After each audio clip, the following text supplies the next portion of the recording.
We're looking at a possible Doublelift and Bjergsen reunion. We have to ask the question, would it succeed if it does happen? JNT and I will get into that. Also, TSM news, TSM FTXDDD. What does the TSM FTX stuff have, or like the FTX news rather? What does that mean for TSM, right? This should change a lot of the ways we look at TSM now. And then, of course, who's winning the offseason? Offseason, far from done, technically, hasn't even really started yet. But we will get into all of that in episode 108 of the Clown Fiesta podcast with Blue Jay and JNT250. JNT, let's start with the LCS rosters. That is the meat and potatoes, if you will. Let's start with 100 Thieves, the biggest rumor, if you will. Give me some initial thoughts. Yeah, so just for the audio only people, just letting you know, I'm just pulling up something on the screen that has all the somewhat known quantities, let's say, of what has been transpiring in the offseason so far. Obviously, free agency has not actually started yet, so all of these are rumors. None of them are confirmed moves. I think that's made very obvious by, like, there's no teams going out on Twitter saying that they've signed all these players. So just keep that in mind as we go through all the It's a teams. really important disclaimer to get out of the way, and like people will point to some things that are just not correct on this thing as well. We are aware, guys. We're like, for example, the CLG roster. The rumor right now is that they're not keeping their whole roster. Right now, we have it as their former roster because we don't know who they're getting rid of. So yes, guys, there are some issues with this list, and yes, there are lots of question marks. But that does not mean that we cannot have discussions, because I mean, there's a lot to discuss so far with just the rumors alone. And pretty much whenever there's discussions to be had, JNT and I will have them on this podcast. So that's what we're doing. Yes, but obviously 100 Thieves is the talk of the town. I think it came out pretty much right after we uploaded our last episode, unfortunately. About half an hour. So we kind of missed that little bomb about Bjergsen, Spica, and Doublelift potentially teaming up on 100 Thieves. If you do take a look at our list here, what we have listed for the roster is Tenacity in the top lane, Closer / Spica / Santorin in the jungle, Bjergsen in the mid lane, Doublelift, and potentially Unforgiven in the bot lane. We'll get into a little bit about that and why Unforgiven's even there in the first place. And then Busio support. And I'm just going to pat myself on the back here because in last week's episode, without even the knowledge of this whole Doublelift 100 Thieves thing, one thing that we did know, or at least one of the rumors that we did know, was that Busio was going to be moving up to the starting spot for 100 Thieves. And I very clearly remember me talking about if Doublelift potentially might want to return. He's really talked up Busio for the last year and a half now, basically. So I'm gonna say that I called it slightly. JNT gets a +1 for that one in the win column, I suppose we'll call it. Half a point. Half a point. It Yeah, was an half a point, educated because guess. it's not like you're the only one to predict this, but it's not like everyone was predicting this, right? And I think it's a good it shows that you're keeping your ears open when we're watching the co-streams and whatnot, right? Yeah. Because he has talked quite a bit about playing with Busio. However, just recently, not too long before us going live, I don't remember if it was just today or if it was last night or whatever, but very recently, there's the news that Unforgiven might be going to 100 Thieves, and it's not clear whether that's Academy or not. And so a lot of people are now starting to panic of, hold on, is this Doublelift and Bjergsen reunion happening or not? Because, I mean, we're still in the unknown section, right? Yeah, I mean, once again, we're just kind of going to be going down a bunch of tangents here because, this is rumors, speculation, whatever. But to me, after hearing that Unforgiven news, it kind of feels like the backup plan.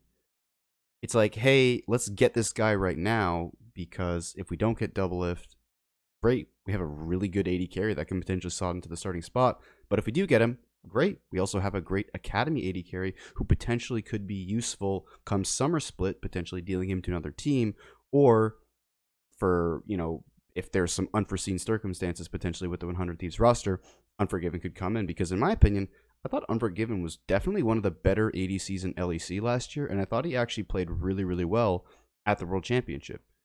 And I was kind of surprised to see him, rumored to be going to North America, let alone 100 Thieves, because I thought that he'd want to stay in Europe. And also, I thought that Mad Lions would want to retain him because he was pretty good. Yeah, I would say he was good. I wouldn't say that he was great.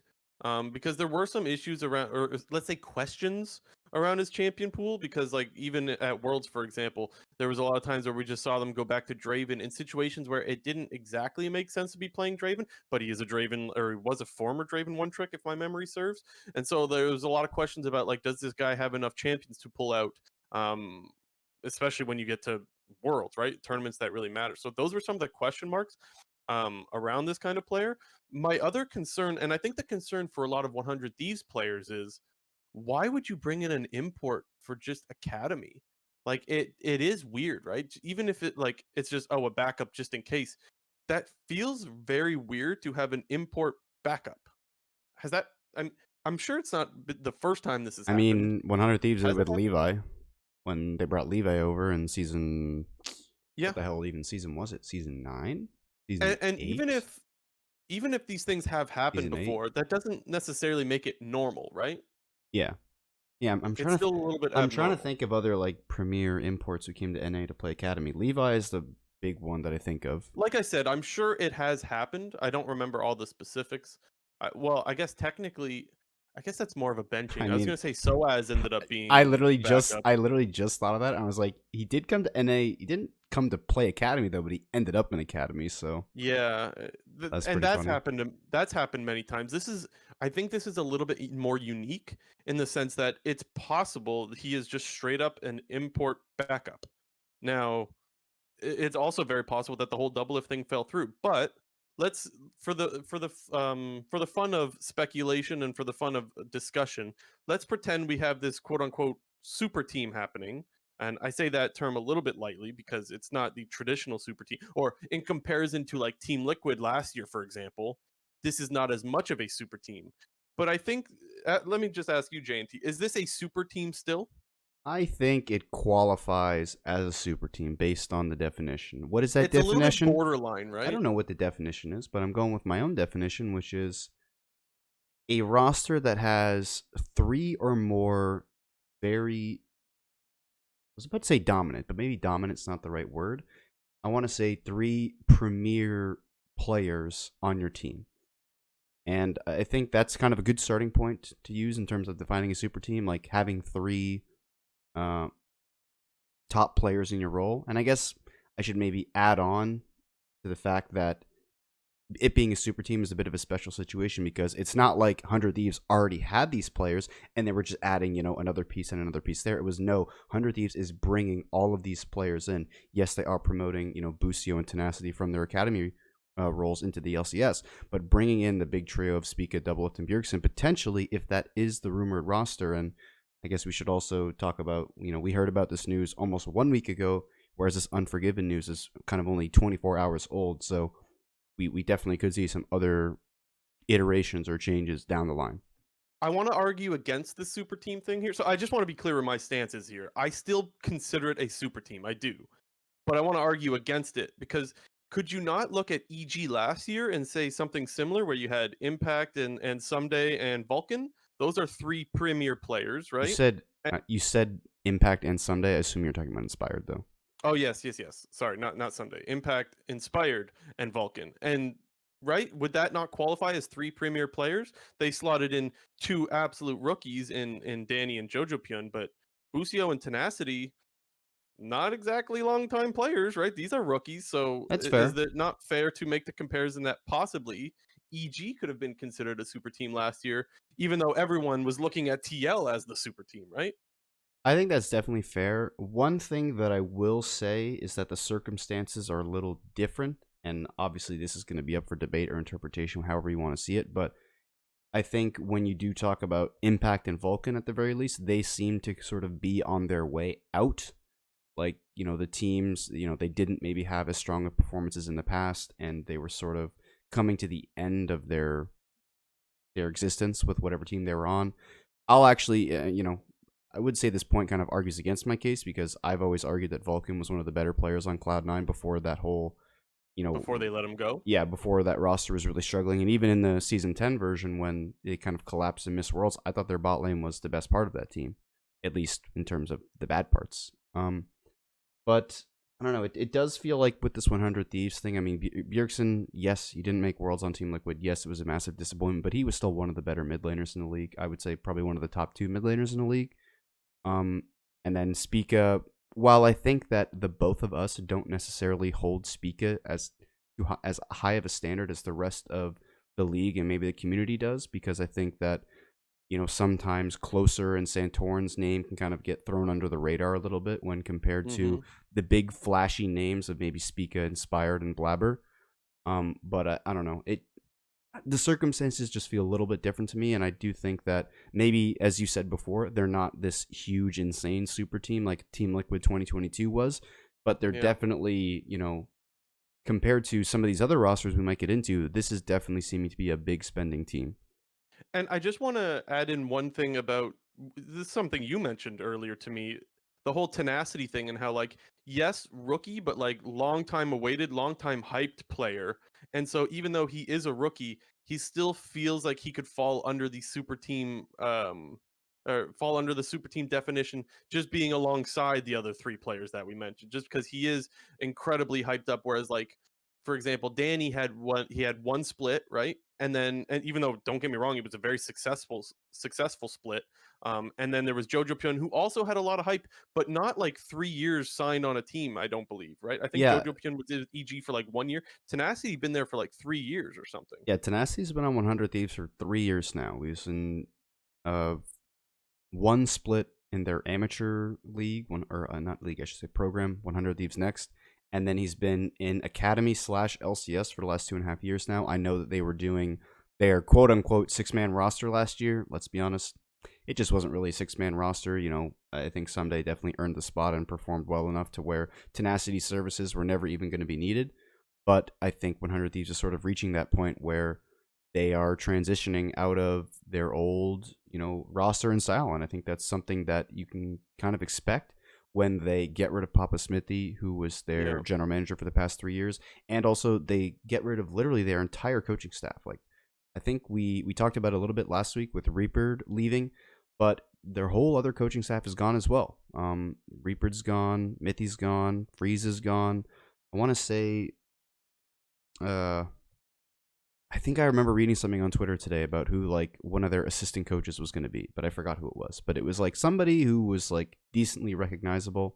And then obviously they have a new general manager in this guy Jungle Juice, who you said you know who that is. I don't I know if remember I've. seeing him in 100 Thieves content back when Meteos played for them. I remember like Meteos joking around with them or whatever in some of their content. So like I know who this is. I don't know a lot about this guy though. I just know he's been around for a little bit. But to sort of circle back to your original point, yeah, Tenacity is definitely a very hyped up prospect. It's funny because when we've seen these other, young NA rookies who come in and kind of take the league by storm, look at your Blabbers, your Spikas, your Dannys, your Jojo Punes, it's not necessarily all this praise you're getting from outside the team and the league.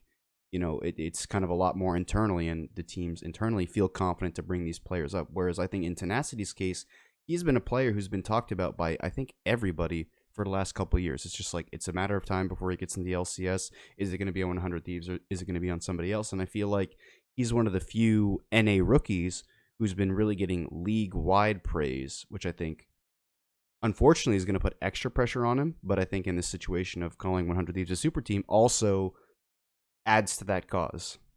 Yeah, and we had seen a big push. I mean, it was vocal from Papa Smithy that they wanted to have and create young talent, right, for this league. And I think Tenacity is one of those players that, having been there for so long, is a product of the, um, I don't know, growing NA talent. And this gives context. I'm glad that you brought up Papa Smithy because it gives context to his post from this was October 17th now, so it's almost been a month, and where he says, I quote, it was clear that the shared vision of the kind of League of Legends program we wanted to build together in 2019 no longer fit the goals and aspirations of 100T for 2023. So that gives more context as to why Papa Smithy is leaving, not because they're going budget, but maybe because they're going a little bit too heavy on the buying the best players, and it makes me wonder or makes me worry a little bit if 100 Thieves is perhaps looking the other way as far as trying to develop talent. Now, I'm not saying that is what they're doing, but it would make sense as to why Papa Smithy wouldn't want to stick around with this team if you're going to have players like Doublelift and Bjergsen. You would think, oh, I want to be a GM for that team. It makes me worry what their plans are for their academy squad and whatnot, and just the way they're going to develop talent in the future. Yeah, and then even to go back to one of our first points, with the whole Unforgiven move potentially, like Papa Smithy, maybe in his case, he'd rather use that roster spot to look at a new AD carry, a fresh AD carry, not a known quantity, and not one who presumably costs a little bit more money than your off the streets NA player. So that could be another Yeah, thing. definitely. I guess the last sort of role to talk about with 100 Thieves, and I think is obviously going to be the biggest question mark considering what we have up here on the screen, Closer / Spica / Santorin. Yeah. Now, Spica obviously was the name that was dropped in pretty much by all the sources. I think most notably Travis when he was talking about the 100 Thieves team for 2023 being Spica. However, they still have Closer under contract. So he's under contract for another year, as well as Santorin is under a contract with Team Liquid for another year. And in Spica's case, he's actually a free agent. And we've kind of known about this for, I want to say it's like a month and a half, maybe even 2 months now, that TSM was not going to be looking to re-sign Spica. Obviously came as a big shock to, I think, most of the community, because Spica has been a very solid player for the majority of his LCS career and has been the best player on TSM for the last 2 years. So it does seem like Spica is the number one choice for them. However, obviously it's going to be very dependent on Spica agreeing to whatever terms to potentially join the team, finding Closer a new home on a different team because you still already have him under contract, and then Santorin is maybe like the backup plan. The thing is, when I see this list of 3 players, I think there's a world where every single one makes sense, right? If you're the new GM for 100 Thieves, you're going, guys, like Closer's been an absolute monster for us. Are we sure we really want to get rid of this guy? So that I imagine that the 100 Thieves management is probably going, we want to keep Closer. The people that are on Team Spica is probably Doublelift, having played with him before, and possibly Bjergsen as well, and then Santorin as well. Maybe it's Bjergsen going, look, the best player on our team last year was Santorin. I have a lot of synergy with him, and maybe it's Bjergsen pulling towards Santorin. So what I wonder, and of course I'm speculating about, is whether there's a bunch of different groups that all want X player, and maybe they have to come to an understanding of which player they're going to go with, and maybe that's why it's undecided. That's, again, just speculation, but I could see arguments for all 3 of these from all those 3 angles that I just mentioned. Yeah, and if it's go ahead. Well, I can see all 3 of those as well, and I think it really puts 100 Thieves sort of in the driver's seat for free agency, because we tend to see with North America, it's kind of like a domino effect. The top teams, they figure out their rosters, and then the rest of the teams kind of fight for the scraps. And I think what 100 Thieves does with the jungle position is going to have a big domino effect on what the rest of the league potentially looks like. Obviously, once again, we're going down many different lines here, but if Santorin, he's still contracted under Team Liquid. What if, Team Liquid can't find any other options? I know we'll get to Team Liquid in a second, but maybe he's on Team Liquid still. And Closer, he's still contracted to 100 Thieves. Maybe they want to just play out that contract and Spica's a free agent. Not going back to TSM. Spica might even be on some other team. Look at junglers here, like not EG, not C9. Maybe he can't go back to TSM. I mean, they would have re-signed him, but I think he wants out from TSM. 100%. I mean, is happening. But the possibilities are endless here. Yeah. The question is for Spica, if you don't get 100 Thieves and you don't want to go to any other teams, maybe you're just saying, look, I guess I'll have to stay with TSM if that's my best option. However, I want to ask you, J&T, if you're 100 Thieves manager or GM rather, who are you picking? Closer, Spica, or Santorin? I mean, it's funny because if you would have not said it's funny because if you would have not said I was the 100 Thieves general manager, I think the question would have been easier because my answer would just be Santorin, because I think he was just purely the better player in 2022. However, the situation with Closer currently being under contract is definitely, I think, a more manageable and easier situation, both financially and kind of team-wise better moving forward, because if you just wanted to play out that 1 year, guess what? It's 1 year. But if you bring in a new jungler like a Spica, like a Santorin, you're likely going to have to give them a new contract. I mean, in Spica's case, you have to give him a contract because he's a free agent. But if you bring in Santorin, you're likely going to sign him to an extension, and then he's under contract for another 2 to 3 years, and who knows what's going to happen after that. So I would say if I was the 100 Thieves GM, and obviously being the GM of the team is a very important thing, I think I would say closer, but Interesting. I think the best player is Santorin. I'm going with Santorin either way. I think if you're the GM, if I think you can still find a way to get rid of closer. I like it's get rid of makes it sound like, but like teams want this guy. Like this is a good jungler in North America. He's been a good jungler since he came over to North America. I don't think you have any issue getting closer on another team. I think there will be teams that want him. Um, I think you want to go with the best player. If you're going to pay for Bjergsen and for Doublelift, you're going to be like, you're not going to compromise just because you already have a player signed. You're going to be like, who's the best jungler for my team? And I'm going with that. And I would go Santorin. But I guess Um, I guess here's one thing that I would say to that is I think okay. especially when we do see these quote unquote super teams or we see rosters in North America that teams that spend big and look to make a splash, whether that's domestic championships or international success, we kind of often see a 1 year expiry date on those teams. And so Mm, part of the reason why I initially was leaning towards closer is because you just very easily have a 1 year expiry date on them should you want to exercise it. gotcha. I mean, you know, just like look at Team Liquid. I don't want to transition to them right now. I guess we will in a sec here, but look at Team Liquid. There's only one player from their quote unquote super team from last year. Like in their eyes, they probably hoped that Team Liquid was going to go to, they were going to win titles in NA, go to Worlds, perform well, keep that roster, run it back, do well, get more titles, whatever. But not even 11 months later, and that shit is like in the past, way far in the past.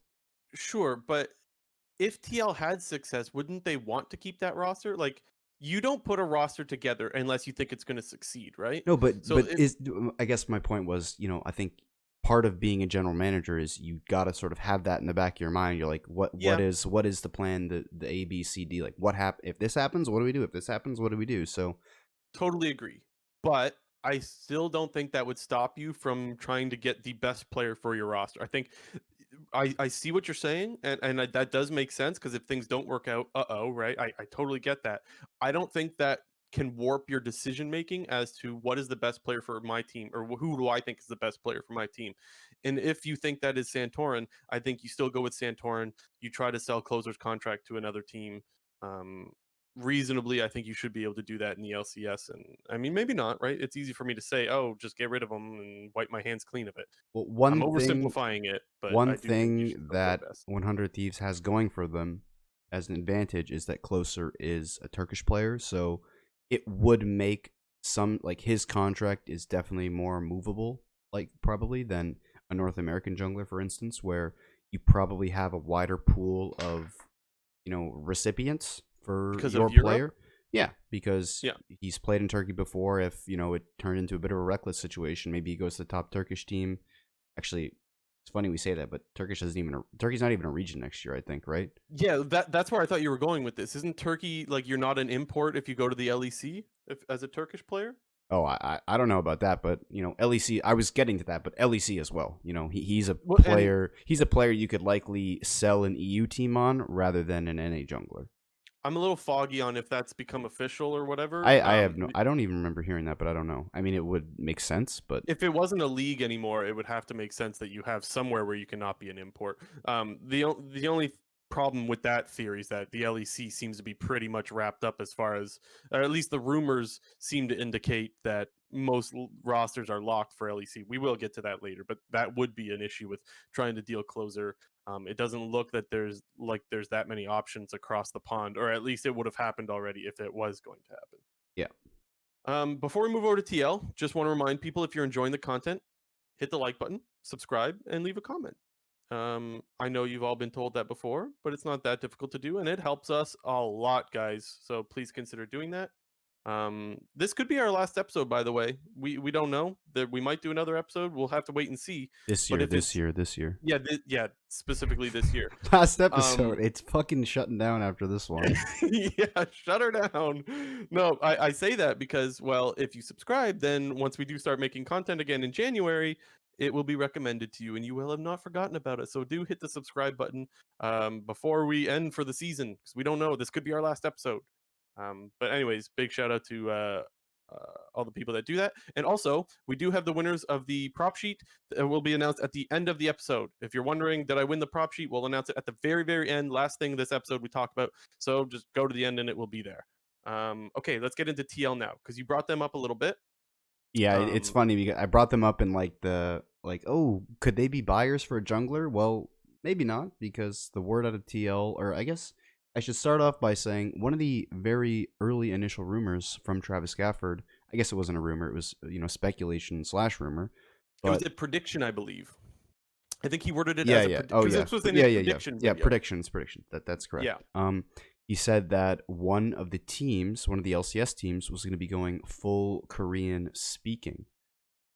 And obviously, for what we have on the screen right now, we have TL's roster listed as Korean speaking top, Korean speaking jungle, Harry, Yon, and CoreJJ. If you don't know who Yon or Harry are, or Harry, he better just. I don't know, man. He better it just could be play. Harry. It could even be Yon. We still don't know the pronunciation of either of them. I just hope that this is their roster. So come LCS 2023, I can figure out how to say their names. That's what I hope happens. But yeah, it's looking like Team Liquid is going to be that team moving forward with the Korean speaking roster. I know we had a bit of a version of that last year with TSM, kind of going their half Chinese route. That was interesting. Obviously didn't bring the results that they were hopefully expecting. But I think in Team Liquid's situation, we've talked about this team a lot already in the past couple episodes when it comes to the offseason. They're probably, we'll get to some of the lower tier LCS teams, but probably one of the LCS team that's going to be making the most changes going into 2023. And I think that has a lot to do with the reduced spending in North America, presumably from teams like Team Liquid, because of how out of control their budget probably was last year, with the most definite super team, that team. But, Yon and Harry getting promoted from the academy team to the LCS team. And then if they are going to full Korean speaking mode, presumably they'd get a Korean speaking top and jungle. I just want to go back to the comparison that you made to TSM of last year being the Chinese squad. This is the Korean squad. I do think it's a fair comparison, and I don't at the same time. Why is it fair? Because it's like, well, we've seen a not so successful year when a team goes full other region. However, I need to remind people that TSM was a very different situation in the sense that they had a coach that was being paid for signing some players, obviously a conflict of interest, which may indicate that perhaps what was his name? Peter Zhang. Peter Zhang was not exactly looking in the best interest of TSM, but just signing players in his own best interest. I want to go back to the point you made about the comparison to TSM of last year, saying that they went all Chinese roster, right? We have TL going all Korean roster. And I think it's very different this year because of the issues that last year TSM had with Peter Zhang, right? Where there was conflict of interest. We don't know for sure whether he was actually looking out for TSM's best interest in signing the best Chinese players that they could get, or if he was signing the players that would give him the best bang for his buck, because we had learned that he was taking a pay cut from some of the signed contracts from Chinese players, right? So obviously a big issue there. I think you have to recognize that we have no reason to believe TL is having those same kinds of issues, and therefore this is like, to me, this is an experiment without any results so far, because I think what happened last year with TSM is just such an anomaly, perhaps, just such an out there situation. I think that this is still an experiment, and so I'm really interested to see what happens when you have the full Korean speaking roster, and see how this experiment goes. Yeah, and it's funny because initially, before I had it as Korean speaking, I had it as Korean import, because I kind of just assumed that with CoreJJ getting his green card and then Harry and Yon being native players, I just figured that they would want to go for 2 Korean imports. But let's not forget, there are a couple of NA pros that could be free agents that are Korean speaking and play top and jungle. I think the most notable one is Impact, because if you look at it up here, we don't have his name down, and part of that is because he's not on EG anymore, presumably rumored. We'll get into that in a second. But if Impact is available, I assume that would be a player that Team Liquid would go after if the price is right. He's obviously a player that's familiar with CoreJJ, and maybe that's kind of dependent on Core JJ himself to say, hey, I would love to have Impact back versus no, fuck that guy, get somebody else. He's also familiar with the org, right? Like Yeah, that's another exactly. thing too, is that he's already had a relationship with TL. He's played there. And yes, one of the predictions in Travis Gafford's video was that he doesn't think Impact is going to be back with EG. Now, it's just a prediction, that's not a report or anything, but usually Travis has a pretty good track record of guessing what's going to happen. Last year especially, he had a really good prediction rate. I don't remember exactly, but most of the things he predicted became reality. And so that's why I'm thinking the Impact thing makes a lot of sense, because I don't exactly see where else Impact would go from the other rosters. I think TL makes the most sense, especially with us thinking that this is going to be the full Korean speaking roster. So I don't know. I guess it just makes sense to me. Yeah, and I mean, if they were to still go after 2 imports, there's a litany of players you could try to go after in the LCK or the LCK Academy. There are a ton of LCK players who are free agents coming into this offseason. There's a huge list of them. I'm not going to list them all out. However, if you go on Caedrel's Twitter, you can find that. There are a ton of names. I mean, most notably, Kingen and Pioshik, the 2 guys who just won Worlds. They're free agents, we know that TL's maybe not spending big, but maybe they're not, that big. Who Yeah. knows? We'll have to see. Well, But and I'll throw another name out there. Does River speak Korean? Isn't he Korean? that I do not know. I think River's Korean. I could be wrong about that. But that's another one, right? Because I mean, we still don't know what's going on with Golden Guardians, and right now we have him under the Golden Guardians section. But there's still a possibility that they make a move for him. Um, that's to be determined, right? Because it's hard to convince players to come over to the LCS prior when player contracts were worth a lot of money.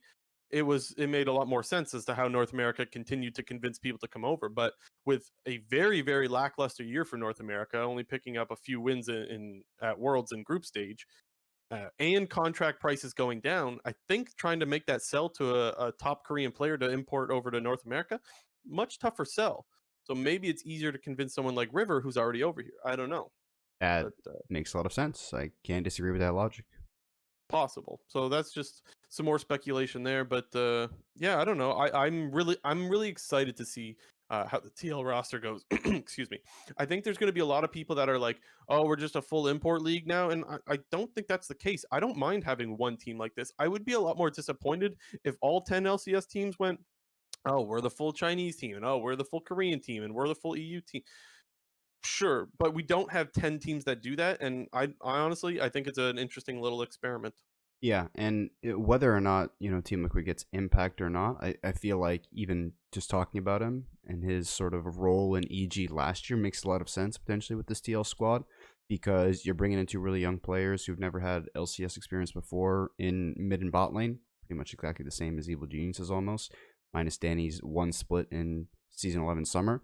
But, Core JJ and the presumed veterans who might be joining in the top and jungle are probably going to have to carry a big load on this team in terms of, teamwork and shot calling and just organization and just being a good team in general. Yon and Harry, like those guys aren't going to know, what to do in that sort of sense. So I'm kind of expecting Core JJ, he's got to go back to putting the team on his back. Obviously, I think the roster they created in season 12, but part of that was to maybe take some of the pressure off Core JJ. But when he's one of the best players in the league, he's done it before. I think he can do it again.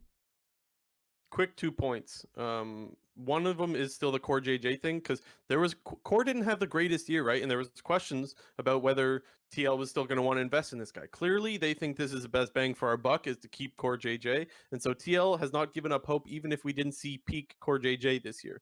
That's one thing that I think is really interesting. The other is LCS Evie said that, as per Anna, I don't know how to say this name, Anonymotum, one of the other rumors guys, said that Summit didn't join Mad because he might join an LCS team. And so this is another one. Another possibility is that Summit could go to TL, which I think would be really, really interesting for whenever they play Cloud9, obviously. I think that would be hella fun. But nothing outside of just a possibility yet. Nothing suggesting that that's the case. Yeah.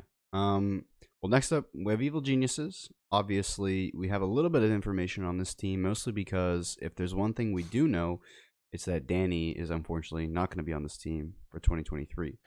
Yeah, that just sucks. I don't know what to say. I'm not surprised, but it doesn't make me feel any better that it's just because it's not a surprise doesn't mean it's any better. Yeah, and obviously we alluded to this a little bit earlier in the Team Liquid section, but Impact likely leaving the team, and the rumored / predicted replacement is someday from 100 Thieves. And I think a lot of that has to do with 100 Thieves wanting to bring up tenacity from the academy team onto the main team.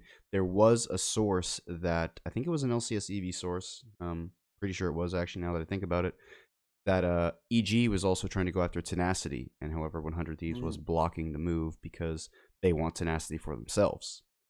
So it kind of seems like EG's getting like a bit of the scraps left over in the top lane with Someday, but that's a good fucking scrap, let me tell you, man. Exactly. You know, going into last year, there was talk about, you know, Tenacity versus Someday, 6-man roster. Can Tenacity beat out Someday for the starting spot? Because Someday, you know, didn't necessarily have the greatest, you know, year in season 11. I think a lot of the credit was more towards the closer when he was an MVP level candidate. However, 100 Thieves' success this year was largely off the back of Someday, with some of the other, you know, players and roles picking it up towards the end and making them a lot more, you know, well-rounded. But Someday joining EG, if he performs like he did last year, it'd be huge. It's like, yeah, better version of Impact almost.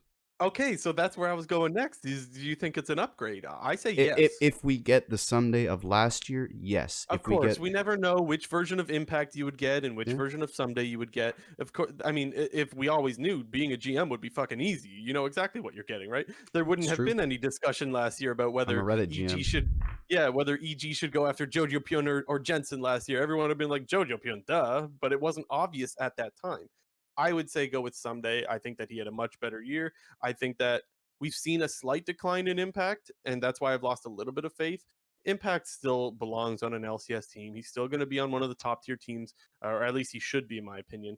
But right now, I have Someday as a better player, a little bit more flexible, because sometimes you can play through that lane, whereas Impact was more of a role player, tank player, historically, anyways. I think you get more out of Someday, and so I think that's an upgrade. The other thing that I have on EG that I think is interesting is we have the rumor that Cowrie is going to play in another region. Where's he going? Is he going to Turkey? No, he's going to like Fairming Corp, LFL. Okay, he is going to K Corp. He's Yeah. getting that French money. Right. So I don't think that move happens unless EG already knows who their AD is, or unless they just really thought that he wasn't that good. No, I don't think that was the case. But I feel like just because we don't know who EG's AD carry yet doesn't mean it isn't decided. I feel like this is one where we're gonna get a leak real soon. And by the way, I know as soon as we put this episode on YouTube or whatever, I know there's gonna be leaks, and I feel like this is one of them. But who knows? Yeah, I'm going to throw out my own personal opinion on this. Obviously, I don't Okay. know anything, but I think that EG's move at the AD carry position, because that seems to be the only unknown on their roster at the moment, I think it'll be very telling for Danny moving forward. I think if we do see EG go out and try to acquire a top AD carry, I'm sort of taking that as they know Danny's done and that he's not going to be playing for them in the future.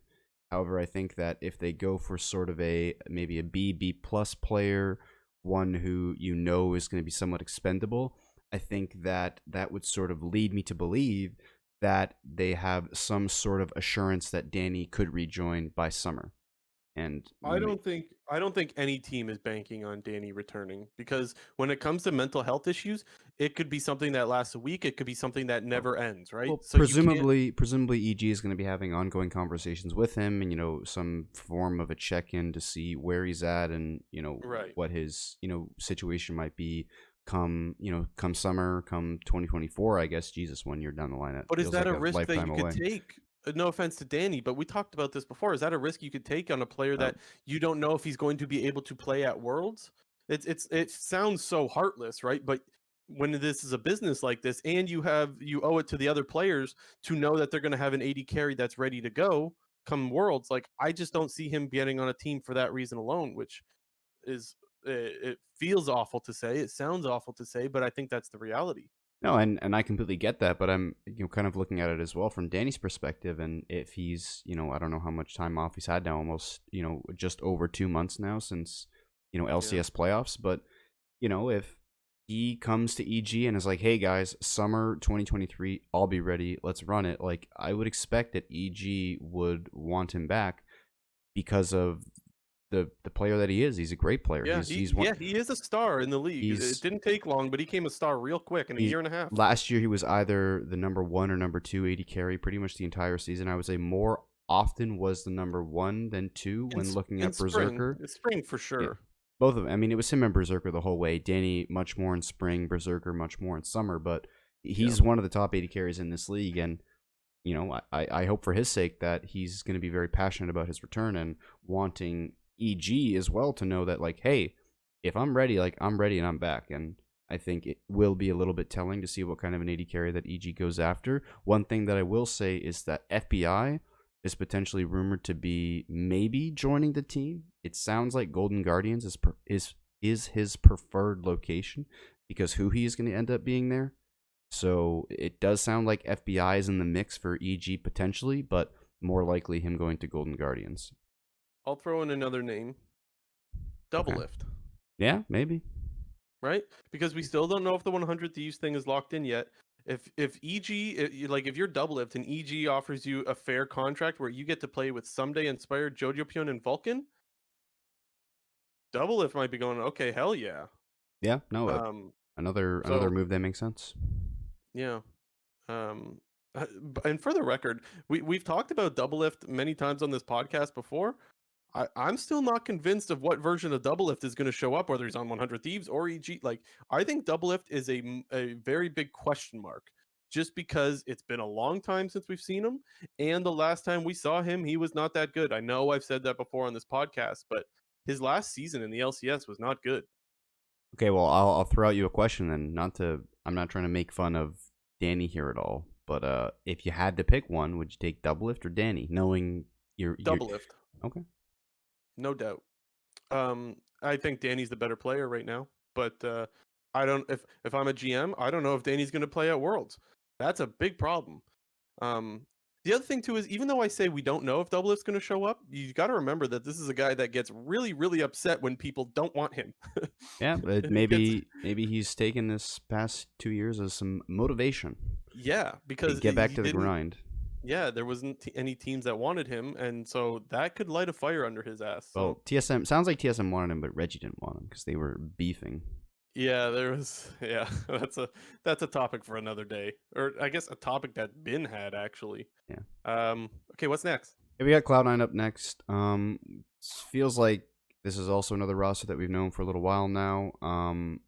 Diplex and NMS were the two European mid laners that are rumored to join Cloud9. I think this came out like 2 weeks ago now. Oh, really? But it does sound like Diplex is going to be the starting mid laner. However, they are going to be competing for the spot. If you don't know who this is, I'll give you a quick reminder. He was been playing the LFL for the last 2 years on Vitality B. And he's been one of the top mids over there. So Cloud9 bringing over another young European mid laner. What's new? It does sort of feel like that Cloud9 moment where, if you recall, they replace High with Jensen. They replace Impact with Licorice. They replace, Sven Skarim with Blabber. They replace, now Fudge with Licorice. And it's like, can Cloud9's streak of replacing really, really strong players with these younger, cheaper players continue to work out and continue to make them one of the best teams in the league? We'll have to see, but based on history, I got to go with he's probably going to be pretty good. Yeah, that is true. They do have a good track record. However, I don't know much about the player whatsoever, so I'm just kind of a wait and see kind of thing. My two thoughts are, I think it's really, really valuable that they have Berserker signed until 2024. I was not convinced Berserker would want to stay with C9, and technically, I still don't know if he wanted to stay with C9, but he's under contract, and so that's something that C9 definitely has going for them. The other thing is, I think this is a really important bounce back year for Fudge. He had a really good 2021, not the greatest 2022. But I do need to remind people, not a normal year for him, in all fairness. Like, he had to swap to mid first, and then after that roster didn't work out in spring because they had to let go of Summit and blah, blah, blah. Then they ended up putting him back top, and then when Worlds came around, he just wasn't ready to face the world's top laners. it's a weird thing to say, but the world's best top laners. And so I think we should be looking at Fudge very closely this year, because I think that's what C9 fans are hoping for, is to see him have a full year back in the top lane and see if he can reach that 2021 level of Fudge that we saw before. Yeah.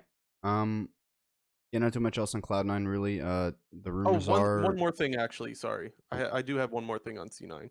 yeah.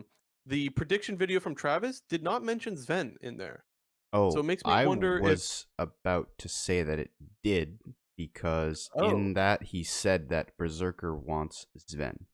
oh, I missed that part. Hmm. Okay, well, I didn't catch that part. that Okay, was the last point I was gonna make. Was in that Travis Gafford interesting. video, he said that Berserker wants Sven as a support. Well, there you have it. I missed that detail. So But, well, in fairness, we even heard, that's what Berserker wants, but Sven said it himself that he might want to go play AD carry next year. And if he's going to be playing AD carry, it's definitely not going to be on Cloud9, so it'll have to be somewhere else, and therefore C9 would have to get a new support. But, well, let's go back to the team that we were talking about before. There's still that open 80 carry slot. I don't know who's played with Vulcan before. Just saying. this is true. This is true. Right. Okay, TSM now? Yeah, we got TSM. Another, team with not really a whole lot of news. We had already said it before on this podcast that Chime was going to be staying for TSM in a starting role for 2023. However, over this past week, it's kind of been a little bit more known, and I guess I should say rumored, that Maple and Solo are also going to be staying with their AD carry and jungle positions. Not necessarily known at this point. The only things that I have to say about the roster specifically is I'm glad that Solo and Chime are getting another shot. I had the feeling that Chime was going to be an academy, and I thought TSM was going to go back to spending again because they had such an awful year. Yeah, I know TSM, FTXD, but that's one thought. The other is possibly River here as well, right? Like, I'm still not convinced that Golden Guardians is going to be able to keep River. Maybe they do, maybe they don't. But we know that River has played with Maple before. If you go back to the PSG days, that's a possibility there. I don't have really any thoughts on the 80 carry slot. Yeah, I mean, we said TSM FTXD, but if you guys are sort of unaware of the situation, FTX, TSM's big crypto sponsor, where they signed that huge contract, maybe, I guess it was probably a year ago now. I couldn't say it was longer than that, but the 10 years, $210 million, whatever, naming rights, they're now TSM FTX. Well, guess what? Those motherfuckers are going bankrupt. So Yeah. it sounds like TSM, especially along with a couple of the other LCS teams, they're going to be one of the ones that are going super budget mode. And I think that will be very interesting to sort of track the remaining free agents in the AD carry and jungle position with the knowledge that TSM is likely going to be a budget squad. And I do think that might have to play with River potentially getting on the team, because if I'm not mistaken, he's under contract, so they'd have to pay a buyout and probably re-sign him to a new contract, which may be money that TSM necessarily doesn't have or is unwilling to spend. So we will have to see what direction they take the team, whether it's, bringing in some academy players from other LCS teams, because if you don't know, TSM, they got rid of their whole fucking academy team, literally the whole team. So they don't even have any academy players to pull up from. So if I could shift a little bit here, do you have anything more to say on the roster? Because I don't have more to say on the roster, but I do still have things to say about TSM. Yeah, I mean, their roster's probably not going to be that good. Okay. So the way I want to take this with TSM is they were profitable before this whole FTX thing. So They for said me, that, to be fair, they still said that they are profitable. They made that a very, very clear point in their statement right. that they made. I thought was super funny. No, but the point that I'm getting at here is they have been a team traditionally that has looked to spend and win. And I don't know if they're hiding behind this FTX thing as a reason why they're not spending. I think that they were going to go this route even before the FTX news dropped anyways.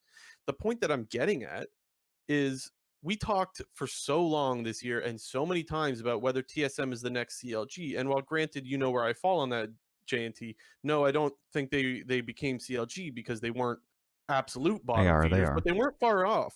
They weren't far off. And the other thing is, I do strictly remember Andy or Reggie saying that like he was tired of shitty orgs. Do you remember this? Something along the lines of shitty orgs and calling EG a shitty org. Do you recall any of this conversation? No, but I remember I the mean, Nicole wouldn't from surprise me at EG. all. I remember Nicole from EG shit talking back TSM once EG beat them and called them a shitty org because it was basically like a punch back after Reggie called them shitty org. My point that I'm getting at here is TSM any different than the other regular orgs in the LCS? Like, has TSM just become a shitty org? Because they could still go out and spend and try to win, but they're not. If they are profitable like they say they are, and I believe they are, what is stopping them from trying to win anymore? They're just afraid of trying to make money. They don't do any special content or anything like that. What differentiates TSM from just your regular old shitty LCS org now? If you don't spend, you don't win, and you don't make any unique content, and you don't interact with fans, what makes TSM any different from fucking Dignitas Immortals at this point? It's funny because TSM, you know, in the LCS of old, their name and their team was built on winning. Like, that was their Right. thing. They won. And they've kind of lost that moniker now. And, you know, maybe they're not fully there yet, but they're kind of... They're becoming a bit of a meme. And that is, Well, to they've me... been a meme. I mean, that's headed towards the CLG direction. We won't go down that rabbit hole. But, you know... They're becoming more of a meme than they are a successful org at the moment. Sorry, I should say in terms of the league scene. You know, I don't really follow any TSM stuff outside of League of Legends. I know that they flexed that they won like a regional Dota league when that whole when that shitstorm was going down. But I don't know what's happening outside of TSM. But in terms of league, they're a meme now. No, I think that's a good distinction to make because I am just talking about the League of Legends world, that is what TSM is supposed to be. TSM's bread and butter. The only difference rather, from the other orgs is that TSM made playoffs, which by the way was like 8 teams making playoffs. I think they finished 7th, and they won a best of 5. That is the only thing that they've done that I don't think Dignitas or Immortals has done recently, or CLG when they were just pure trash for the 4 splits in a row or whatever. That is a very thin line, right? Very, very thin line. And for Reggie saying all this thing about shitty orgs in the LCS, let me tell you, buddy, you're not far off if you're not doing anything. What do? They even scaled back TSM Legends. They started only doing that once a month. So they start doing less content. They don't really do anything for fans. They're always very deceptive. All the messages that you get from TSM are usually misleading or just flat out lies. I don't know, man.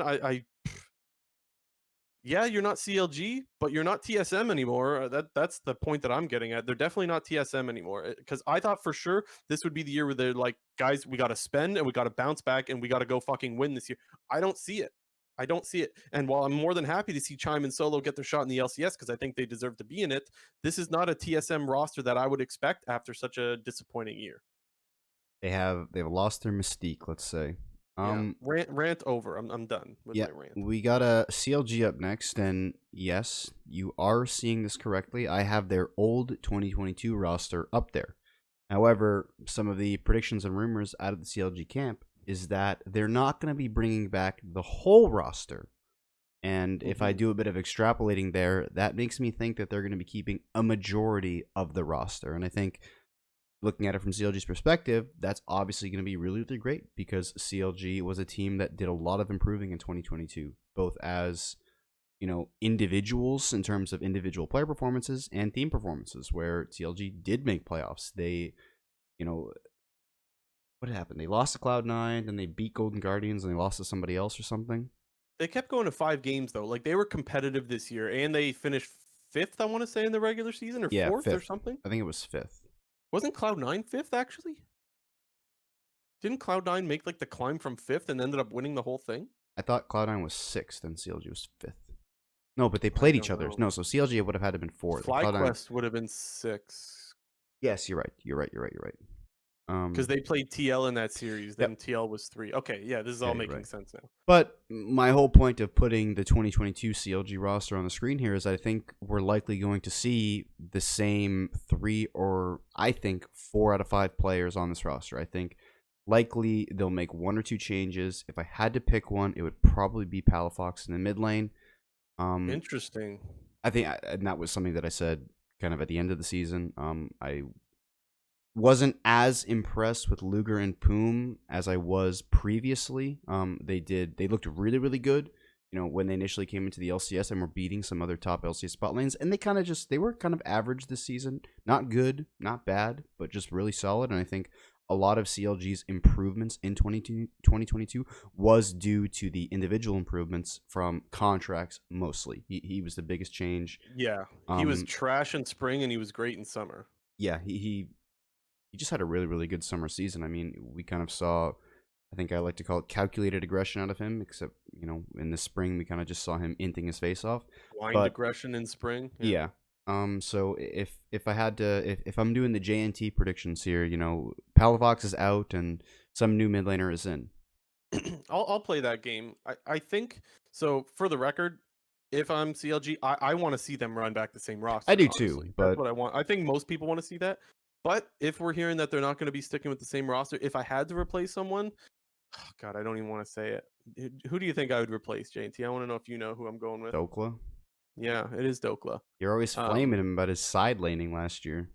Yeah, mostly just in summer though. Well, I guess that's when he joined. He wasn't on the spring. Yeah, he was. Jenkins was spring. Well, he had a great start to summer split, right? That's what happened is he came out and was on fire and everyone was like, holy shit, Big Dokes is back. This is awesome. As the split went on, I thought his performance got worse and worse and worse. And so that would be the only area that I could point to where they could look like where they could look for an improvement. Now, I don't know exactly who that top laner would be. And that's one of the issues with who do you replace on CLG is I don't know who you find to replace these guys. But yeah, I guess I would have to go with Dokla, even though I still think he belongs, honestly. Yeah, I mean, I do think that the majority of the league scene and community wanted CLG to run back this roster, and it sounds like they're almost doing it because it's likely that they're going to keep the majority of the roster, but only change out 1 or 2 players.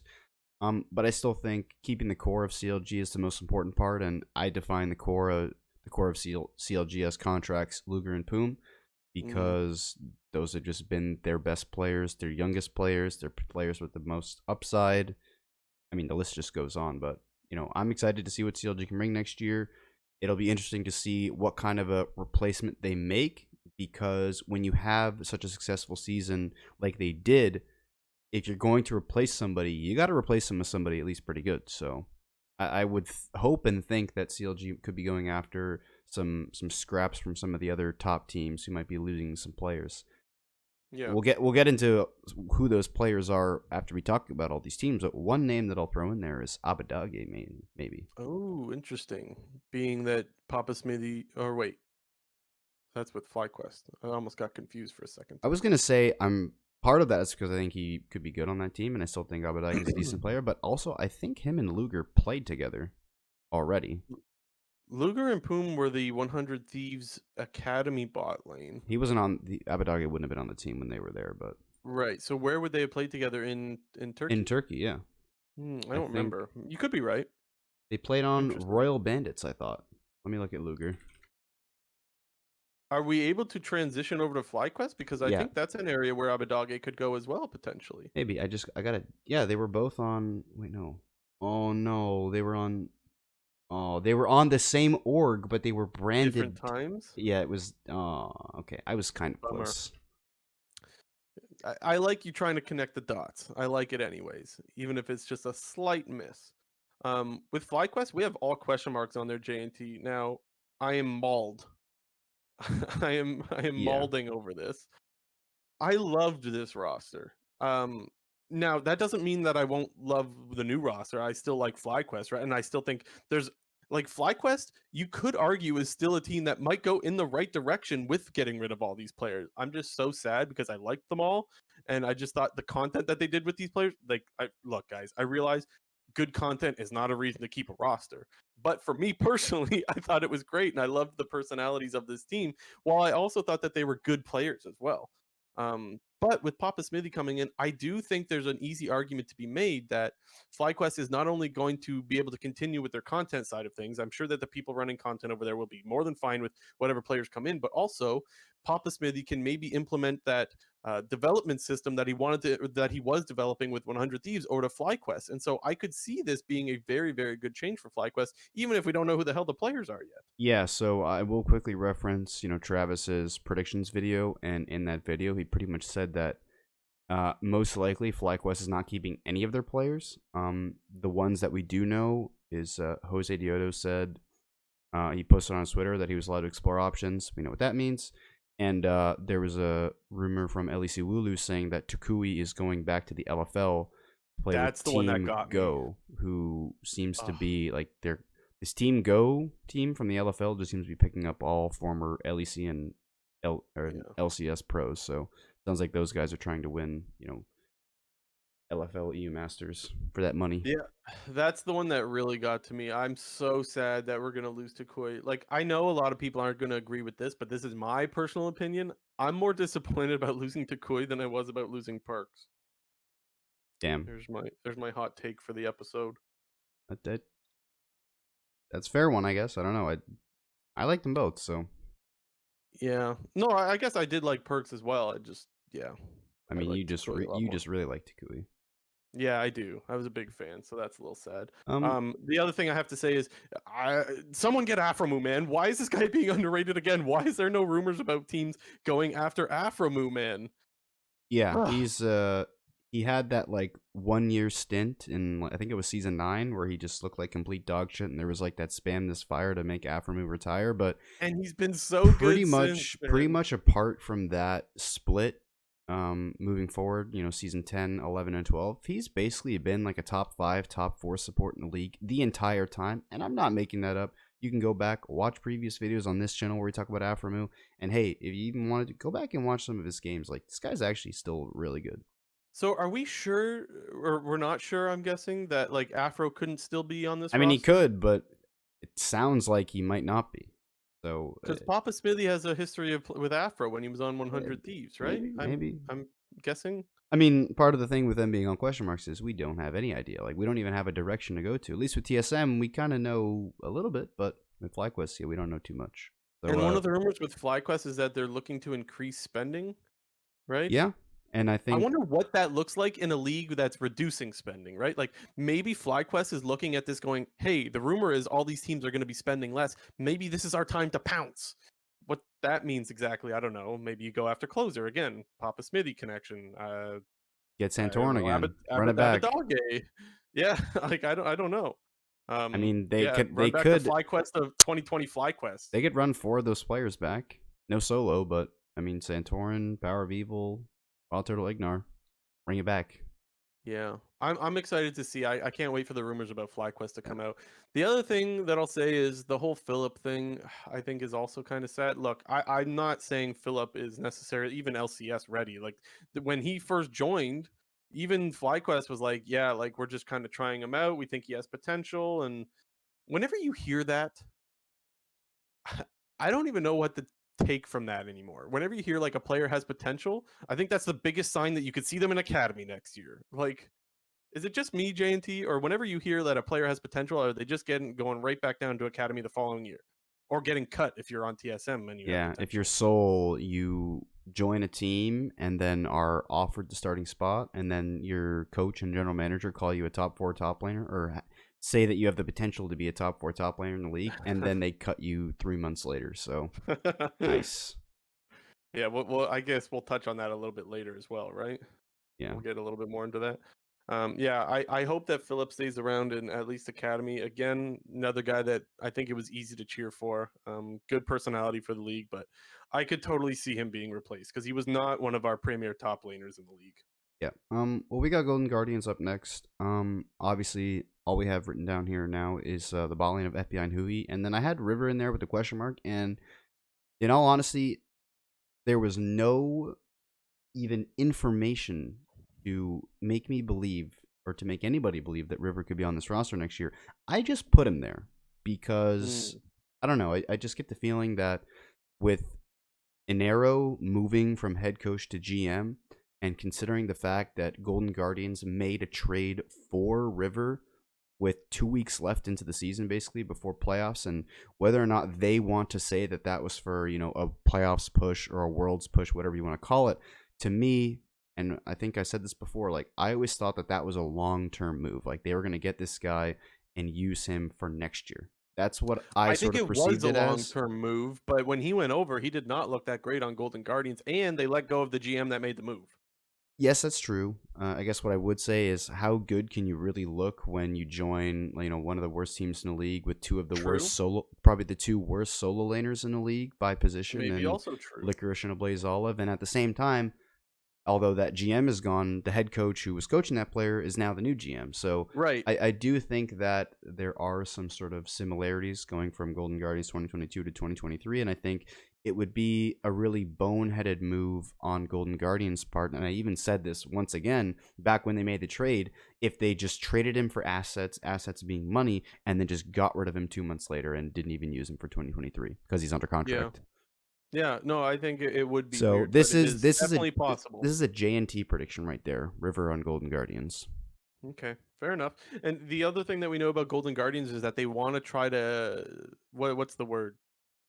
Emulate?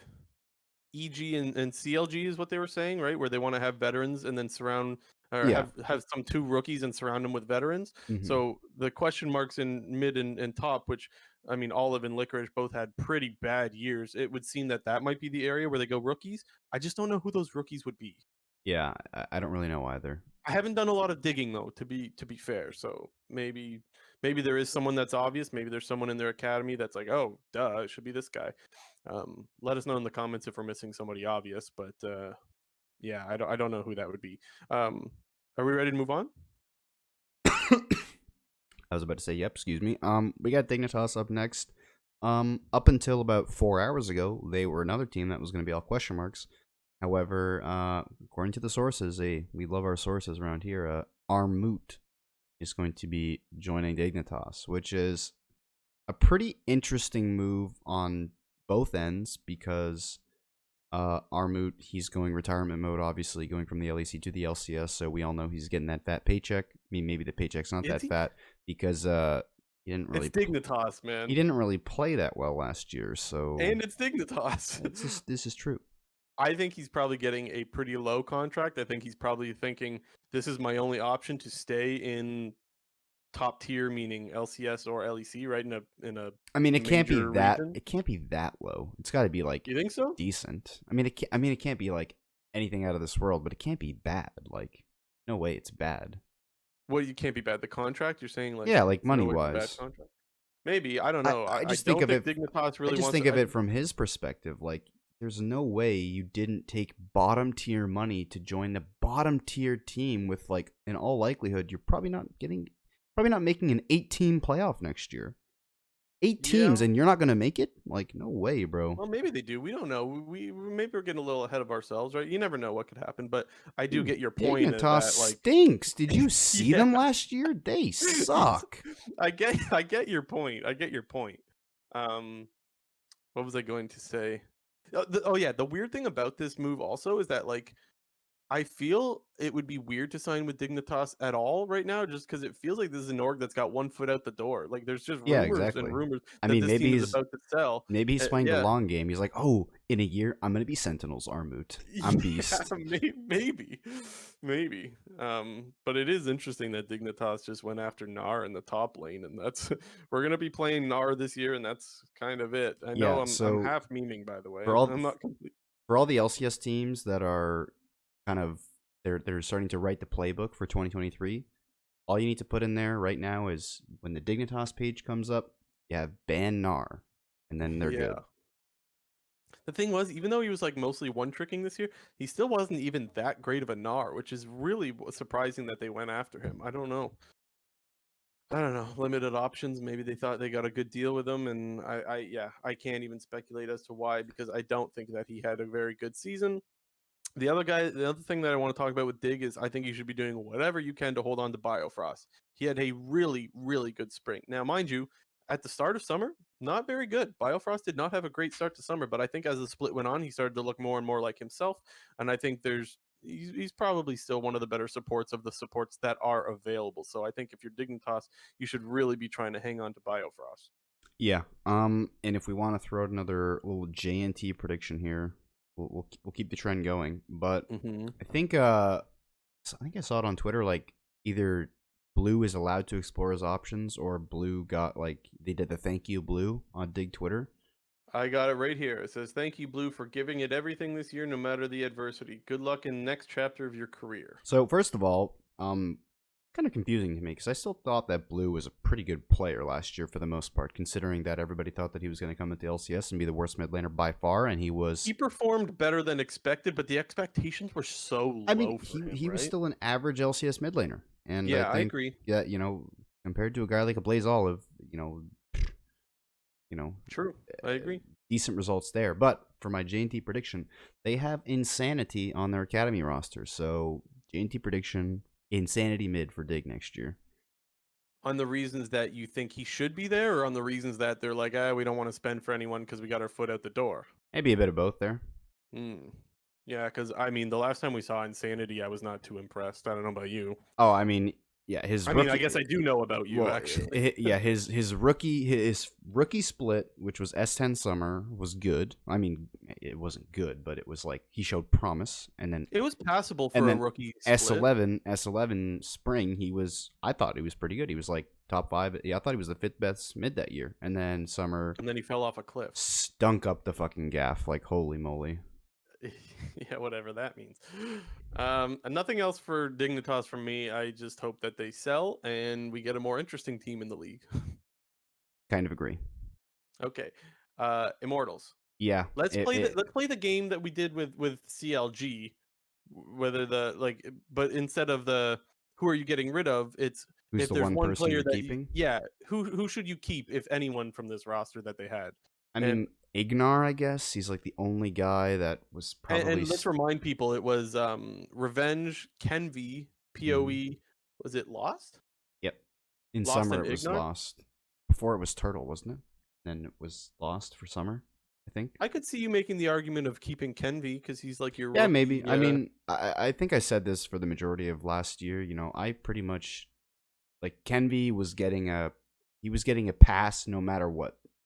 For his Yeah. rookie split, he was getting a pass no matter what. Whatever the hell happened, however good or bad he performed, it was just like okay, like let's focus on next year. And if Immortals does want to keep him, I think that's a perfectly fine player to invest in. But I think at the same time, if you have other options available, other LCS or LEC veterans that you can get for the minimum, if you're looking at, team success and team performance going into a new year, you're probably likely to pick, the veteran over the rookie if you're one of these bottom tier teams looking to sort of I claw up don't the think standings a so. little bit. I mean, I think that's very much CLG of old. That's the classic CLG playbook where they kept going after veterans that were just kind of washed. I think if you're Dignit or if you're that's Immortals and fair. you're not really going to make a push, I don't think that you go that route. Uh, while I think that's fair and that's true, if you're gonna pick such a raw player like Kenby, then you still, no matter what, have to probably go for some veterans. But I do see what you're saying. Instead of going all veterans, you go, the 3-2 or the 2-3, however you want to frame it. I also remember maybe it was LS, but I remember actually it might have been a couple of people that were coming to Kenvy's defense this year, pretty much saying that like yeah, he doesn't look that great, but like the play style that you have for this player, like the team comps that you're drafting for this player, like he's not supposed to be put on Sejuani. That's not what he does. I mean, he has Um, revenge as his top laner as well, so yeah, that's another thing. But anyways, I just remember a lot of coaches coming out and saying like, I don't know why they even put this guy in if they're not going to let him play his style. And so I hope that they keep him, and I hope they let him or they play around his style. Give him a chance. I think you see a big difference in players of when they get to play their style versus when they don't. The one of the best examples that comes to my mind was Pride Stalker. When you get to see him play Zed, that guy was a monster. And then after in summertime, it was like they tried to just put him on a role player, and well, he looked awful. Or maybe even towards the end of spring, rather, they stuck he him on looked Anathema's Chains Nocturne. I think I wanted to blow my brains out looking at that. so. Point being that like if you're gonna go after these players that have one style, I'm not saying that that is Kenby, but if you're going to go after players that um I guess only look good under one specific kind of style, let them play that and play around that. There's nothing wrong with building a team around a specific play style. Um, if you're going to go after some of these players. So I hope that that's what they do with Immortals. I would keep him. And I guess Ignar is another name that I would also say it makes sense to keep because I think he was great. Yeah. You I kind also of want them to sell. I want just like the Dignitas. I think most people are in agreement. This team needs to go. okay. Well, if Sentinels is gonna buy Dignitas, who's gonna buy Immortals then? FaZe? Duh. FaZe Clan? Mr. Beast. Oh yeah, Mr. Oh, true. Yeah, Mr. Beast.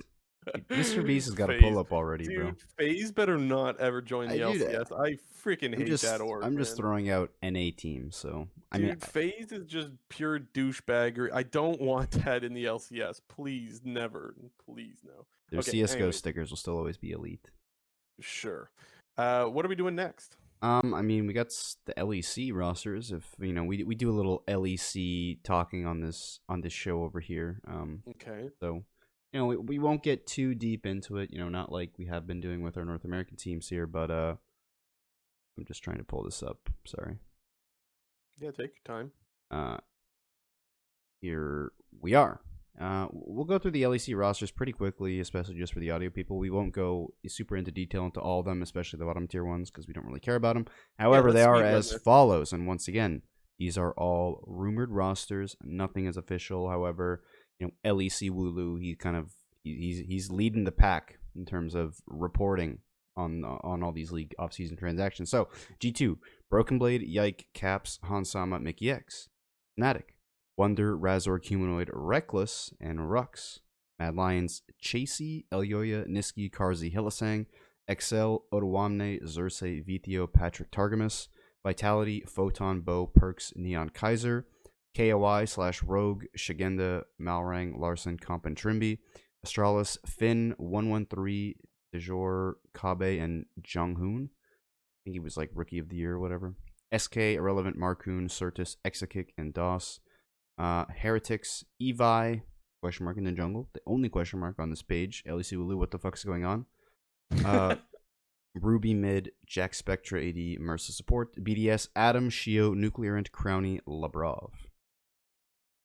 Yeah, I guess let's start with the faith section of this. So rather than go into each team, I don't think we need to do that as an LCS podcast. But I do want to ask J&T, when you look at all these rosters here, which team gives you the most faith going into next year?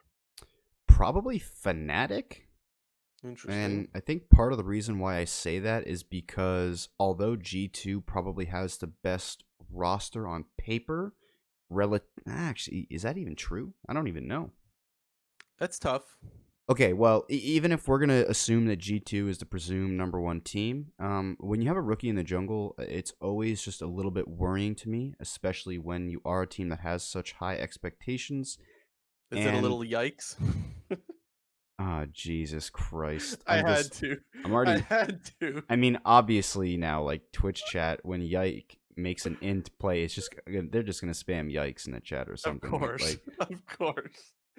So I think while G2 might be the obvious answer, I just think that having a rookie in the jungle is a little bit more risky than having a rookie in almost any other role. Maybe mid lane is the only other role that I would say having a rookie is problematic or potentially can be problematic. But looking at Fnatic, I mean, Wonder, Razork, and Humanoid, those are three players that are sticking from last season.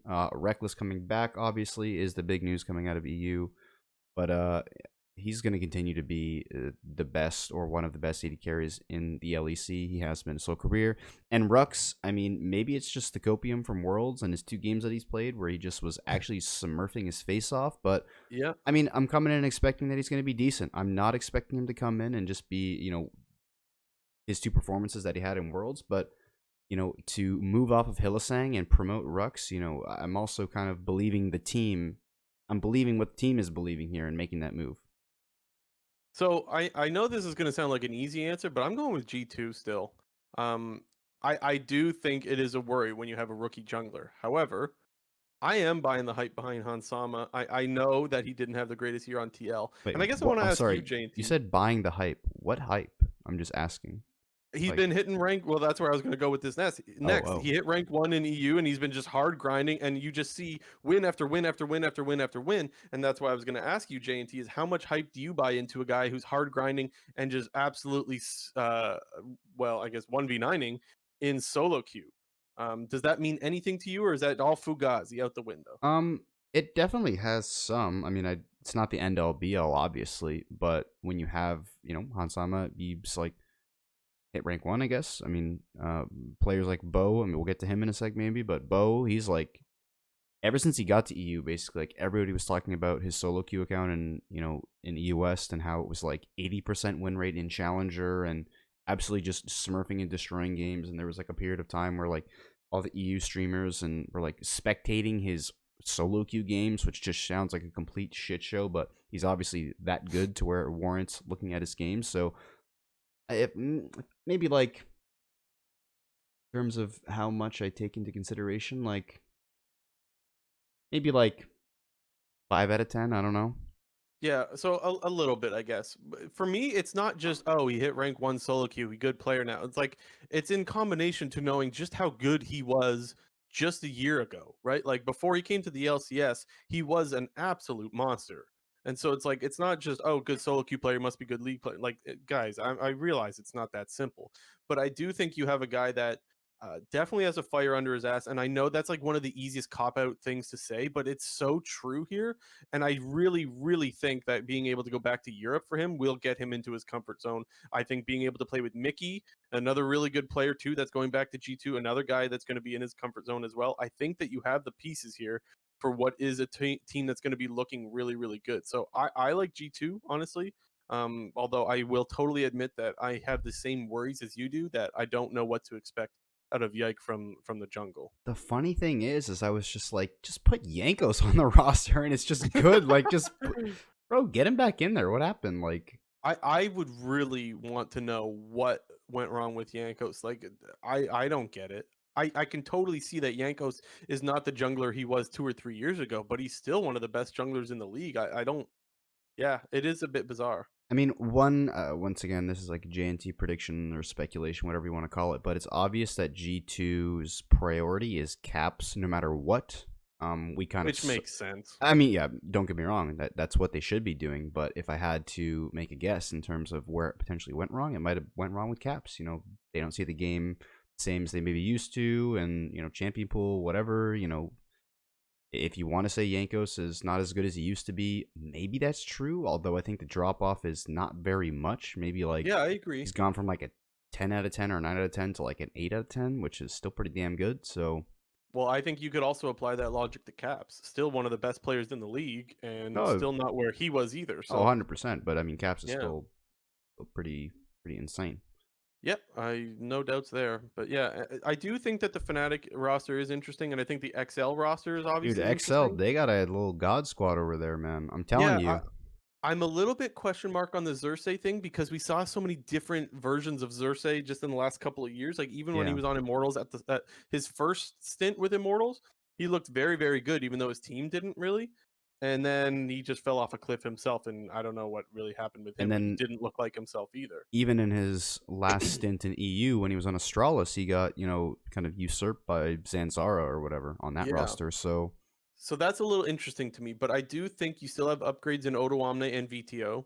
As much as I like Nuke Duck for the giant champion pool, but I do think VTO is the better mid laner, so I think that's an upgrade. I still think Patrick is a beast, and I think it's interesting that you got Targamas going in there. I do not think he is as good as Mickey. That to me is a bit of a downgrade. But yeah, I definitely agree there. But I think the upgrades in mid and top outweigh a lot. potentially. We'll have to wait and see, but that's another interesting roster. Yeah, I guess the other roster to probably talk about is Vitality. It would be Photon, Bo, Perks, Neon, Kaiser. Definitely not the roster that I was expecting them to roll out with. Same. Considering the failure that they had in the LEC from last year. Alfari, it was rumored that he was going to take a split off. So Vitality bought him out, or they came to a mutual agreement to end his contract. They nullified his contract. Yeah, they came to a mutual agreement to terminate his contract, and it looks like he's gonna be making a return for Summer Split. I know we posted that on Twitter, so Vitality had to pick a different option out in the top lane. We obviously knew that Bo was going to be coming in the jungle, and that a lot had to do with them acquiring him a year ago, and also publicly saying that, hey, we got this Haru guy for this split, and then after that, we're going Bo 2023 while he gets his visa. So, to me, it seems like this Vitality roster is going to go as far as Bo can take them, and I am sort of, I guess I shouldn't say I'm banking on the fact that he's going to be a god, but if he is a god, I think Vitality is going to be good. But if he's not that good, and when I say not that good, if he's not a god, Vitality is just going to unfortunately be worse than the other top teams in G2, Fnatic, Mad XL, and KOI/Rogue, whatever Yeah, the so hell they're you're not called. expecting much out of this roster, and neither am I, quite frankly. I think that although Kaiser was one of the better supports in the league, I don't think we saw that this year, and I Yeah. haven't really ever seen much out of Neon either, honestly.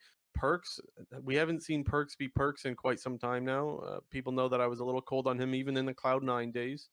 I don't know much about Bo. I just know that there's hype behind this player and that he's supposed to be a really good jungler.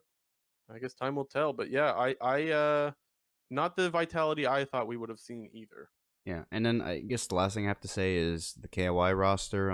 We obviously knew last week that they were replacing Otawamne with Shigenda, but it just seems really interesting to me because regardless of how the team or the management might feel about Otawamne, I say management because there was a, once again, take this with a grain of salt. There was a Thorin/Monty rumor, so get a load of that. Mm. But the fact that the management of Rogue didn't like Otawamne has to do a lot with why he's not on the team anymore.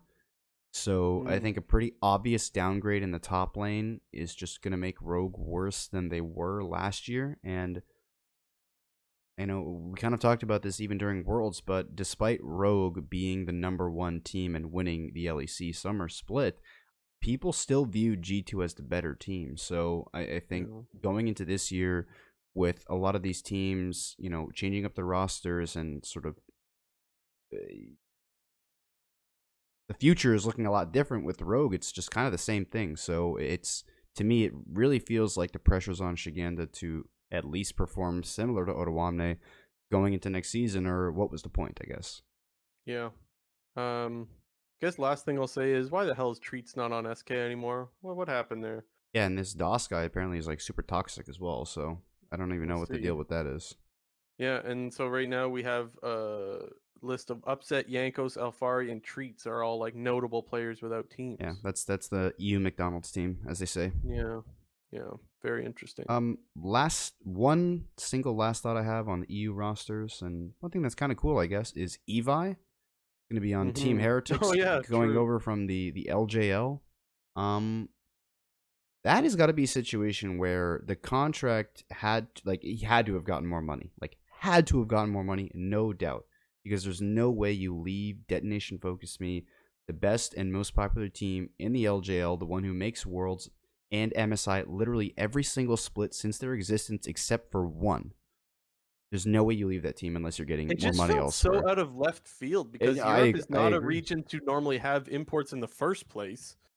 So that's a little weird.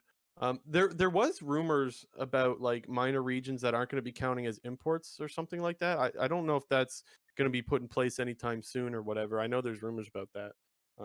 But it's just interesting regardless because they haven't. Europe has normally been a almost full European league for a while now. And it just feels like a really random import. Interesting though. Interesting, I have to say. Definitely another reason why I think this is a move that makes a lot more sense in Europe than it does NA, because I've always said that the way that Europe utilizes their top laners in comparison to, NA, EU is very much willing to play a topside centric game. I think we have seen a little bit more of that in the LCS in the last year or two, but I've always believed that EU is really, really good at playing both strong side and weak side on the top lane. I think that Yeah. Evi is one of, at least from when we've seen him at the World Championship, he's been a guy that actually can contend with a lot of these other top laners at the World Championship and MSI, and he's very proficient on a lot of the bruiser dueling champions. So I think it just thematically makes a lot of sense as well. He's an Urgot player, right? Yeah, Urgot, Yeah. Set, Jace. What else? No, not Jace. Sorry, what was I saying? Sion. Yeah, he's I don't willing to know play why I different said things. But Jace when I was thinking of Sion. no, but I think you're right in the point of like Europe will utilize their counter pick, especially when they're on red side, to give top lane an advantageous matchup. And so maybe we see that. I think it's a fair point.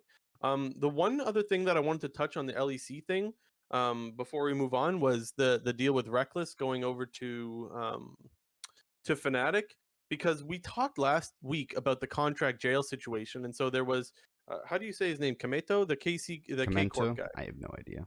Yeah, I don't know These either, fucking but guys with their names, they need to have their name, and then they also need like he's not a the player though. no, He's but not a but player, but they so need the it's different. name, but they also need like the Wikipedia thing in brackets where it's like spelled out phonetically. Like they need that Mm, as well. Everybody does. Like I don't know how to say yeah. these guys' names. Like just have them all there. Regardless, kind of taking shots at G2 in one of his streams. Now, just for clarity's sake, this is just a Reddit translation, so don't take this for absolute fact. But I think the point gets across that like he did not want to be the guy that holds someone under contract jail, which I think is so admirable.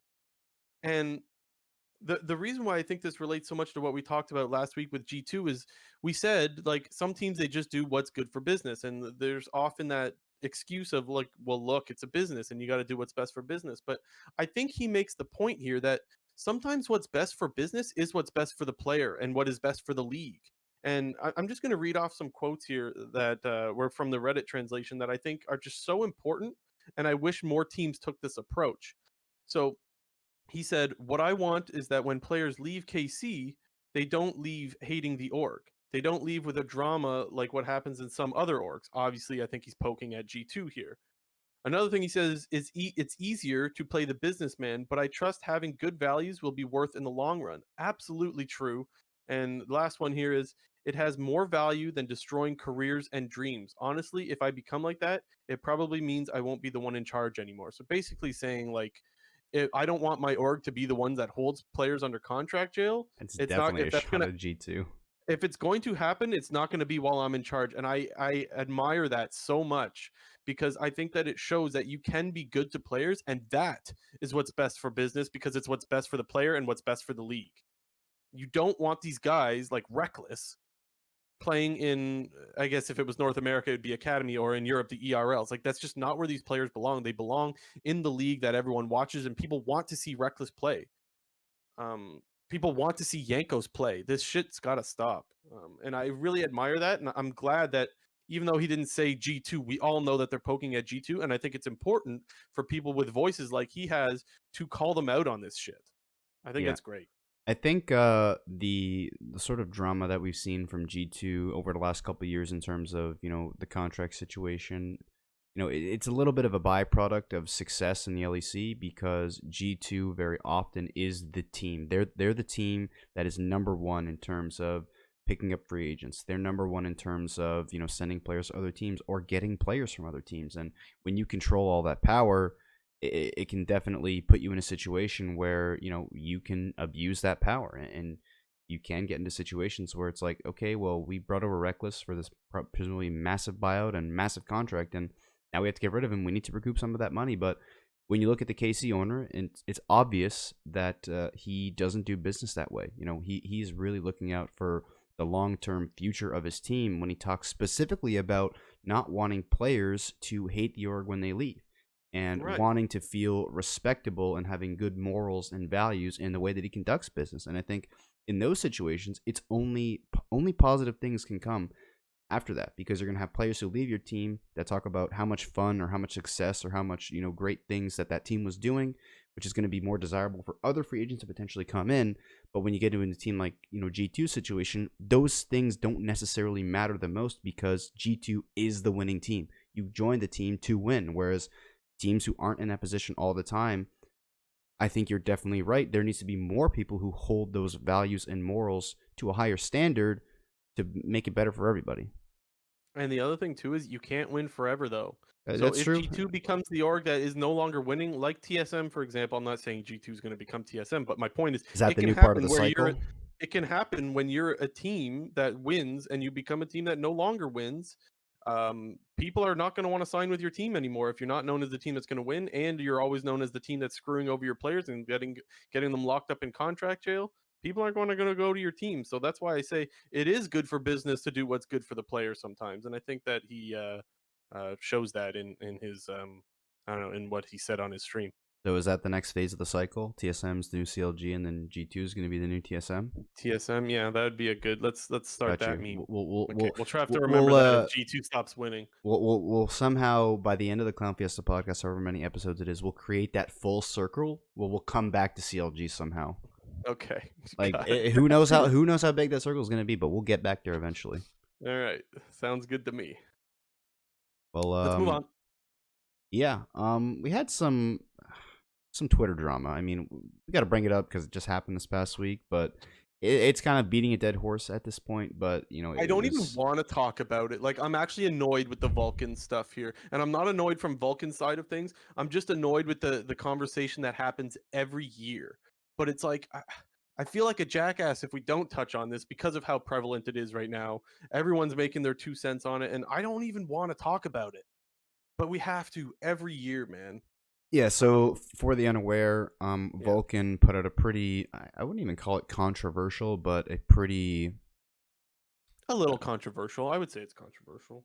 yeah, I don't know what the right word People were is for it. upset because he was flaming a guy that was basically he was flaming people for being plat 4 and saying that like if you're just a regular Joe, like you shouldn't be criticizing players for their work ethic, which he later ended up clarifying that that's not the message that he was trying to get across. The message that he's trying to get across is like people don't really know what it's like to be in his shoes, and the fact that people say that they're just lazy is not true because they haven't been in the shoes of a pro player. And the only thing that I'm going to add to this shit that I want to get by is that I'm just tired of everyone thinking they understand someone else's situation, right? Because everyone else is like, well, Vulcan's never known what it's like to work like a regular 9 to 5. And I'm like, dude, you don't know that, man. You don't know what he did before gaming. That's what I'm so tired of. I'm tired of everyone just telling everyone else what they should do and how hard they should work and whatnot. I don't want to talk about this. Drop it. You work as hard as you think you should work, and that's it. And I'm so done with this shit. This happens every year. LCS players are lazy. XD. Yeah, and I think part of his frustration definitely stemmed from the fact that I mean he even addressed this in like some of his later tweets was, you know, maybe the work ethic flame wasn't necessarily directed towards him, but unfortunately, the way that League of Legends is, and especially the timing of it, considering North America's failures at the World Championship, is if even if someone might not be saying it directly to you, it can feel like it is because of the situation that he's in. You know, when people are shitting on North America for their World's performances and NA fucking sucks and their work ethic's terrible, they're never going to be as good as Eastern teams. Well, guess what? You're saying that to all 15 of those players who were at the World Championship. Right. You could maybe only be saying it about one, but unless you're saying that one, that applies to all of them. And yes, I think we have touched on this point before. When it comes to burnout, you know, there just seems to be a difference in the way that, you know, NA and maybe the rest of the world operates in terms of, you know, KR and LPL, LCK, and maybe even LEC to a certain extent with that 2019 G2 roster. Like, they will destroy their own physical and mental health if it means being the best and winning world championships and winning domestically. And they're perfectly fine with that. And for whatever reason, I mean, I guess I shouldn't say for whatever reason, but the sort of the norm and the stigma in North America is just that's not as prevalent. You know, it's a lot more about a balanced lifestyle. It's more about longevity and maybe domestic success compared to international success. So Me it's personally, I have no problem with that. I do not expect anyone to burn themselves out in a profession that is not usually lasting very long. Don't yeah. blame them at all. I definitely do think, you know, Azale, he's always been kind of the front runner on the burnout talk, and I think that he made a really good reply to Vulcan's second tweet where he basically said that, you know, there's nothing wrong with prioritizing, you know, your longevity and, you know, your daily lifestyle and your daily routine, but you're just going to have to come to terms with the fact that there are going to be other pro players out there who are working harder than you. And I think when the league community hears that, like, oh, you're not working hard enough, well, yeah, they're definitely working harder, but it's not like the NA pros are doing nothing. I mean, you know, they're probably playing for, you know, 10 to 12 hours a day. And sure, maybe, you know, LPL and LCK players are playing 16, 18, you know, hours a day. And that's not sustainable, but, you know, you got to do what you got to do. And at the end of the day, like you said right from the get go, it's so just mind boggling that people think that they can put themselves in someone else's shoes and be like, well, you shouldn't do this, you shouldn't do that. Like, dude, you don't know what's going on. Like, The lack of ability to empathize with someone else's situation is amazing to me. How everyone thinks like, "Oh, just work harder, forehead." Like it's not that simple. And I was really happy with Humanoid's tweet saying like, guys, he made the comparison of like, imagine you're trying to go pro, but you can only practice against 10-year-olds and you're playing drunk because you're on 60 ping. Like And that that was to me funny. was it's a fair, it's a funny tweet, but like it's a fair comparison because you have to realize like, yeah, you could just grind your absolute ass off, but you're still not going to be as good as the Chinese or Korean players that have the better practice environment. So why work yourself to burn yourself out when you're not going to get the results anyways? That was the idea that I was getting from Humanoid's tweet. Yeah, no, but Um, I agree. and I think that's the point that he's making, and I think it's totally fair. So I'm glad that there was another pro from another region that's like, guys, you don't even understand where he's coming from. He's like, I just played on solo queue there for just a month or whatever, and I don't even want to do it. Like, anyways. Well, it's a good thing that we're likely going to be in the same position 1 year in the future with this Yep. same topic of conversation coming up once again. So, marking the calendar, Blue Jay, you can Yep. start. You can start forming your plot points there. I just want to say hello to Blue Jay from 1 year from now, who's going back to look at the video to see how we talked about this discussion last year. What's up, man? Nothing's gonna change, and we'll see you next year. Okay. Alrighty. We got a little bit of quick news. We touched on it a little bit already, but TSM FTXD. We kind of wanted to talk a little bit more about not necessarily what TSM's roster is going to look like. I know we sort of did that a little bit in our roster conversation, but there was some stuff that was put out on Twitter, some screenshots from a certain Discord from Seoul, who was TSM's former Academy top laner, basically outlining the fact that TSM is significantly reducing their Academy budgets and the fact that that was the prime reason for him leaving the team. Yeah, again, this to me feels like, and again, I don't know, but it feels like they're hiding behind the FTX thing as a reason to not spend anymore, which I just think is bullshit. Because I do, like we said, TSM has been profitable before this FTX shit even happened. You should be able to play your players. And I think the biggest issue that people have with this is that they said that they think Soul can be a top four top laner in the league as long as they, put in the time or as long as he keeps practicing or whatever it is. And it's like, okay, so you're saying that there's value in this player, but you're not even willing to invest in this player because you're offering him absolute league minimum to stay in LA, which is like it's 60K a year is what the minimum is, I believe, or that's what they're offering him anyway. That's And like probably got to be the minimum. to I live think in it's LA, that's not very that's not a lot of money if you're living in LA. And a lot of people are thinking I would love to make 60K a year, and it's like, but living in LA, it's a little different. yeah, Because randoms. those contracts are without living arrangements or anything like that. So, yeah.